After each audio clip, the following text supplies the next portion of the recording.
Hey, I hope everyone is doing well in their preparation for this school year. I wanted to take a second and just walk people through if you guys have any questions about some applications that I've used throughout the summer and then that I plan to use coming this fall for distance learning. So I've noticed that some of the struggles that we're having are not just an LMS problem with Canvas, but just in trying to figure out kind of how to go about delivering instruction. And so I wanted to take a second and just point out a couple of applications that I really love that I think are wide reaching. Everyone can use them no matter what you're teaching. And so just wanted to take a second and see maybe this will help somebody out in figuring out how they would want to deliver their instruction come a few weeks from now when we start school. So I'm going to walk you through them. If you have any comments, I'd love to hear them.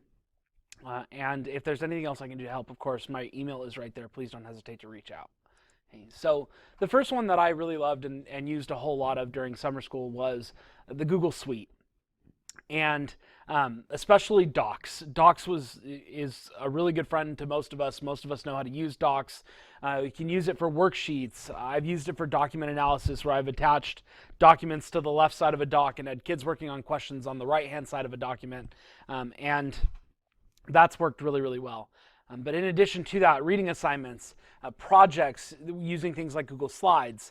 And our kids are really familiar with these applications, and it integrates really well into our LMS. And so, this is one of those things where it's like, don't fix it if it isn't broken. If you've been using Docs before, keep using Docs, and do what feels comfortable, what feels normal for you as much as possible in a year that's very much going to feel not normal. There are a couple other reasons why I love it. I'm familiar with it. I know how to get a Google Doc to do just about anything that I want it to do at this point. The one hint and piece of advice that I would give here is don't be afraid to go into your settings and change the orientation of the page that the students are looking at. You're not printing out a worksheet for the students to work on. Instead, what you're doing now is you're providing something that they can work on a computer screen. And so if you provide that in a horizontal manner, in the landscape style, that's actually a little bit easier to view on a computer screen and on their Chromebooks than, say, a portrait style standard piece of paper. So it's in the settings of every document. You can go to File and change the page orientation. And then you can do things into columns. That just opens up your options, and it makes it easier to view on a screen. And then in addition to that, the other thing that I really love about the Google Suite is, of course, the edit history.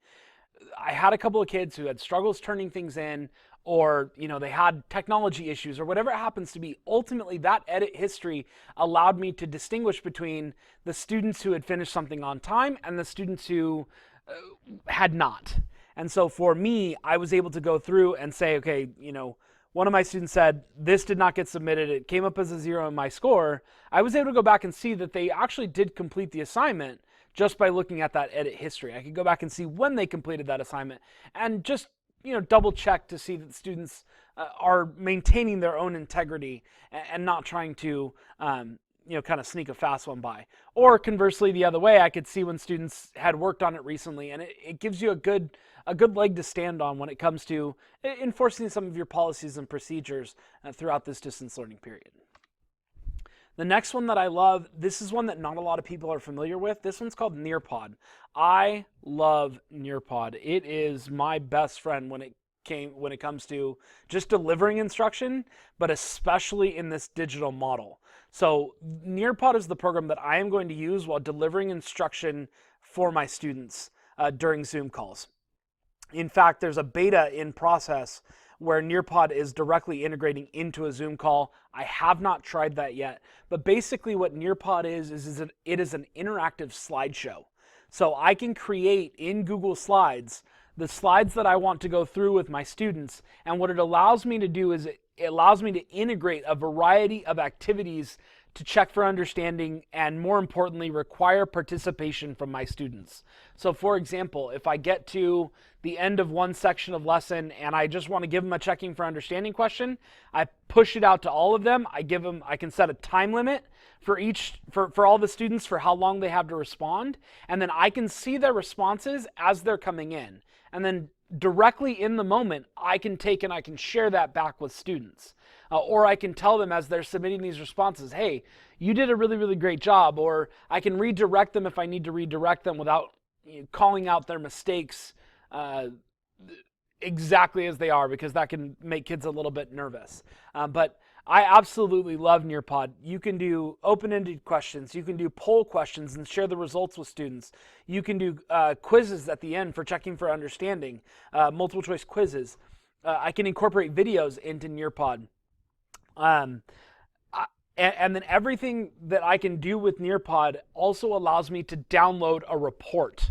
So at the end of the Nearpod lesson, I can go in and download a report and see every single student's response to each and every question that they give. So if I have a student who maybe is doing a really, really great job, I can take and copy and paste them to an email to their parents, and I can say, hey, John did a really great job today working on this particular process. This is the response that he gave.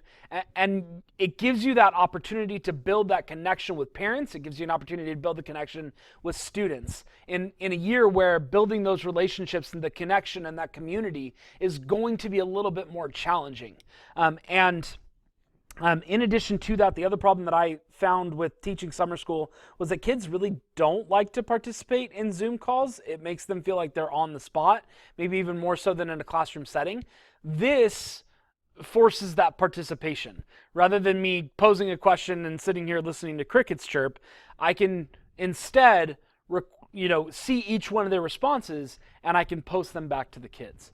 So a lot of different options here with Nearpod that I really love, and it's something that I highly, highly, highly recommend that each and every one of you check out and learn more about. If there's enough demand for it, I don't mind putting together another video specifically on Nearpod and how I've used it in the past. But this is one that I absolutely love. Zoom. Zoom is another one that I really like. I like this more personally than Google Meets and the other applications that are out there. And the reason why is because there is a sense of familiarity with this. Everyone's done Zoom meetings at this point. Many of the kids have probably done Zoom meetings. And this is how I plan to deliver my face-to-face instruction. I have familiarity with it as well. We all seem to have familiarity with it. My recommendation is to download it to your computer, download the actual application to your computer. And that'll give you lots and lots of options for when you're setting up your different Zoom calls with students.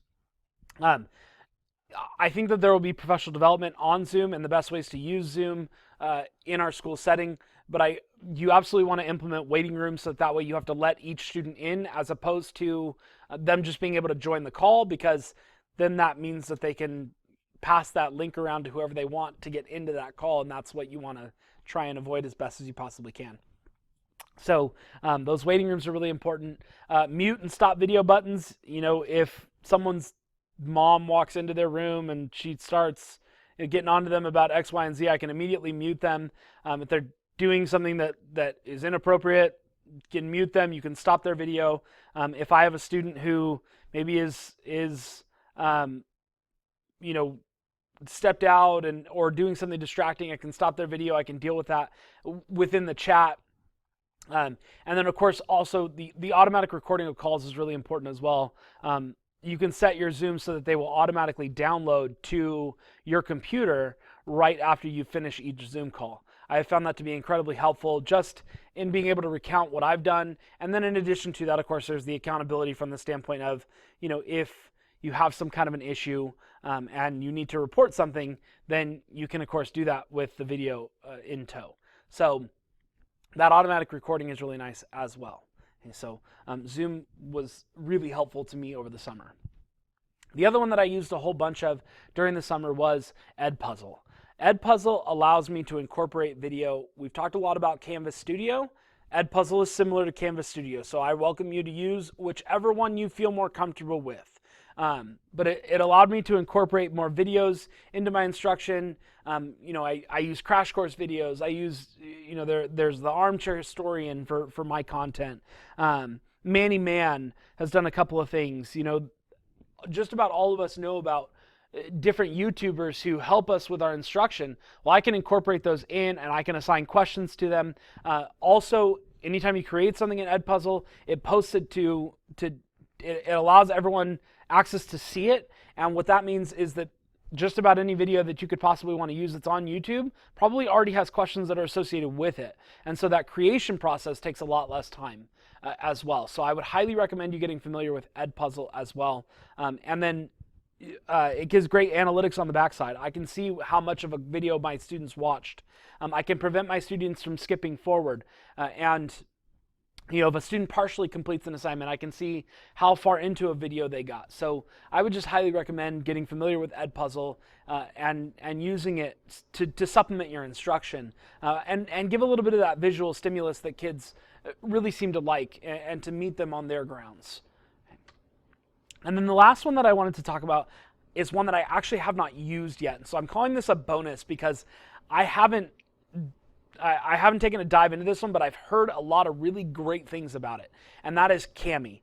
Kami is a PDF editor, and as I understand it, you can upload a PDF into Kami, you can have students highlight it, you can have them annotate the text, you can add in boxes for them to respond to questions. And so I'm going to use this probably for annotating some PDFs, document analysis for my students, and it creates one less process that I have to go through. If I find a PDF that I want to use, I no longer have to go through and copy and paste it and find a way to get it into Google Docs and get my kids to use it that way. I can get them to interact with it directly through Kami. So Kami is a really, really powerful tool that I've heard a lot of really great things about, and one that I plan to use this this fall for using doing document analysis, for maybe even for some of those worksheets that maybe you don't have a digital version of. You can upload them, you can scan them and make them a PDF and then get kids to edit them in that manner. So my understanding is that it is very, very easy to use and really simple for both teachers and students to navigate. So this is another one. Again, I haven't used it yet, but I would recommend looking into it because it's coming off of very high reviews from some other people who have used it a lot in the past. Hey, that's all I've got for you at this time. Again, if there's anything that I can do to help, please don't hesitate to reach out. But I hope this video helps somebody figure out kind of how they're going to organize their content. And if it does, then it's definitely served its purpose. Thanks for listening.